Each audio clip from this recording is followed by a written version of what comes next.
Standing here beside the homeless Jesus statue outside Christ Church Cathedral in Dublin, you cannot help but pause for a moment.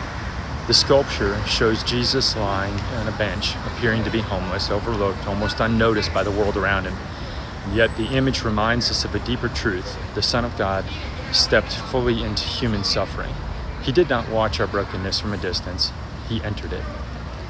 Jesus once spoke those words that still confront every person who hears them. Matthew chapter 16, verses 24 and 25.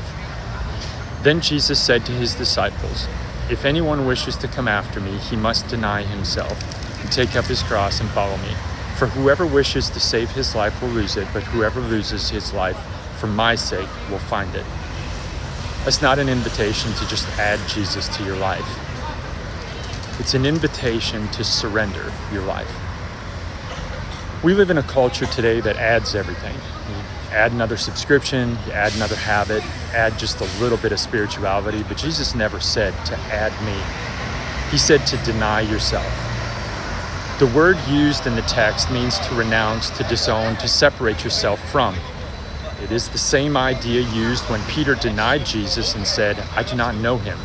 Jesus tells us that following him means saying that about our old self, our right to rule, our need to control. This is not a behavior adjustment. This is surrender, total surrender. Then Jesus says something else that's even stronger. Take up your cross. In the first century, no one misunderstood that statement. The cross is not a decoration. It was an execution device. To carry a cross meant you were walking toward your death. Jesus was not calling people to a mild commitment. He was calling them to surrendered identity. But before we talk about what we give, we must first see what he gave. Romans chapter 8, verse 32 says, "He did not spare his own son." God did not reduce the cost. He did not intervene at the last moment. He gave his son fully. John chapter 19, verse 18 simply says, "They crucified him." Crucifixion requires the arms to be stretched outward, completely exposed. Isaiah chapter 53, verse 5 says, "He was pierced through our transgressions." How much did Jesus hold back? Nothing. He didn't hold back his body, not his dignity, not his breath, not his life. When we truly see the cross, something shifts inside of us. The issue is not trying harder. The issue is seeing clearly. When we do not see the cross clearly, holding back feels reasonable.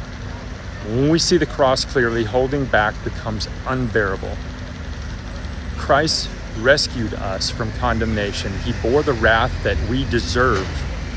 He washed our sin away and wrote our names in the Lamb's Book of Life.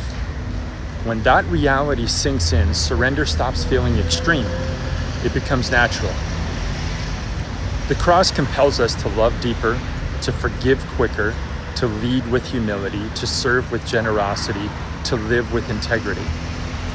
It reshapes how we lead our families, how we treat people, how we walk through everyday life.